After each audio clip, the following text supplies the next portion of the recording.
Hello everyone, जय माता दी सभी को। कैसे हैं आप लोग? माता रानी की कृपा से स्वस्थ होंगे, यही उम्मीद है। माता रानी आप लोगों पर हमेशा कृपा दृष्टि बनाए रखे। आइए जानते हैं उत्पन्न एकादशी का व्रत किस दिन रखा जाएगा, इसका पारण का समय कितने बजे से प्रारंभ हो रहा है।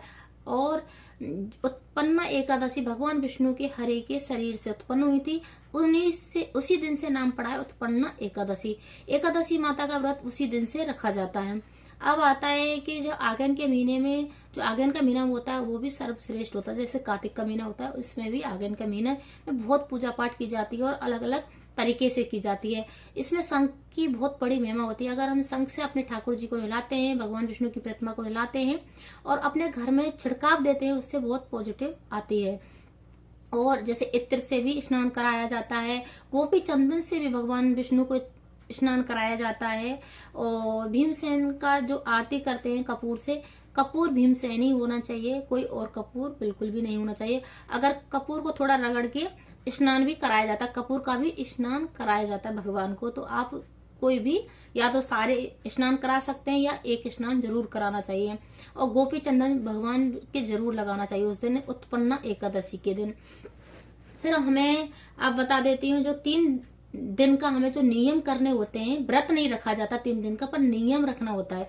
10वीं से प्रारंभ होता है। 10वीं के दिन हमें सुबह नहाना है, धोना है, किसी की चुगली नहीं करनी है, किसी की निंदा नहीं करनी है। हमें बिल्कुल तामसिक भोजन, जैसे बिल्कुल साधारण भोजन करना है, किसी तामसिक भोजन का ग्रहण नहीं करना है। और उस दिन 10वीं के दिन भी चावल नहीं खाया जाता। बोला जाता है जो व्रत रख रहा है वो, बोला जाता है 12 घंटे तक अन्न उसके शरीर में रहता है। और जो बहुत लोग 2 बार खाना खाते हैं, बहुत लोग 2 बार नहीं खाते हैं 10वीं के दिन।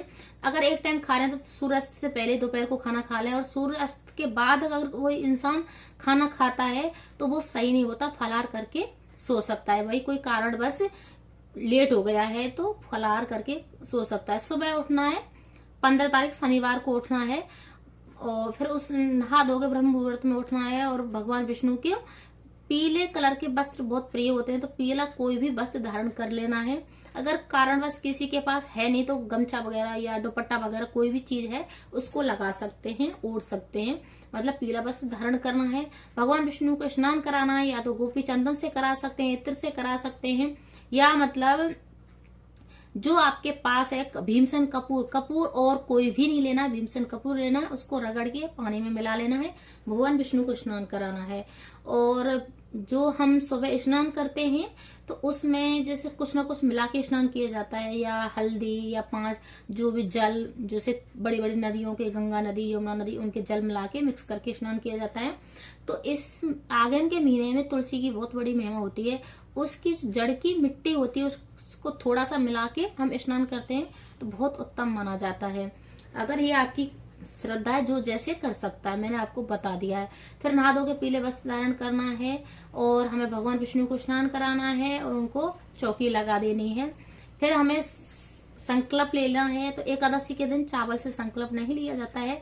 लौंग, इलायची, सुपारी और एक सिक्का से हम संकल्प ले सकते हैं। संकल्प लेने के बाद सुपारी का बहुत लोग पूछते हैं क्या करना चाहिए, तो सुपारी को जल प्रवाहित कर देते हैं, या किसी गमले में जल के द्वारा, जैसे भाई शहर में रह रहे हैं तो जल प्रवाहित करने नहीं जा सकते हैं, पर सुपारी को दोबारा यूज नहीं ले सकते। अगर हमने एक बार संकल्प ले लिया है तो उसको दोबारा यूज नहीं लेते।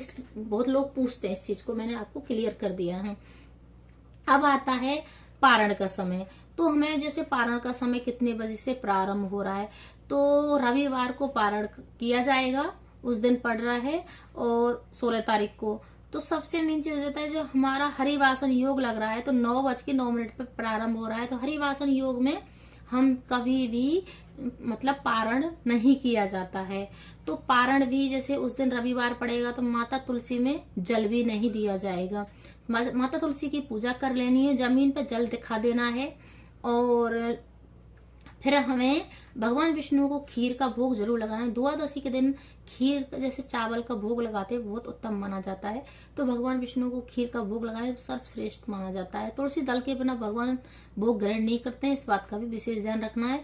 तो आपको शनिवार को मतलब एकादशी का व्रत रखेगा तो शुक्रवार को ज्यादा तोड़ के रख लेनी है, किसी कॉटन के कपड़े में रख लेना है गीला करके, तो वो बिल्कुल ताजा बनी रहती है 3 दिन। फिर आता है जैसे पारण का समय कितने बजे प्रारंभ हो रहा है। तो 1:10 पे प्रारंभ हो रहा है दोपहर के, रविवार को 1:10 पे प्रारंभ हो रहा है और 3:18 पे समापन हो रहा है। तो इस बीच में आप पारण कर सकते हैं एकादशी। उत्पन्न एकादशी का पारण का समय मैंने आपको क्लियर कर दिया है। और जैसे आगे इनकी बहुत ऐसी महिमा है तो उस पर मैंने वैसे वीडियो डाल दिए, चेकआउट कर सकते हैं। अगर और भी वीडियो चाहते हो तो कमेंट करके बता सकते हैं। और जहां से मेरी वीडियो को देख रहे हैं तो वहां से कमेंट जरूर करके बताएं मैं कि वहां से वीडियो देख रहा हूँ। अगर मेरी वीडियो अच्छी लगे तो लाइक करें, शेयर करें, कमेंट करें, सब्सक्राइब करें। हर हर महादेव कमेंट में जरूर लिखें। जय माता दी सभी को।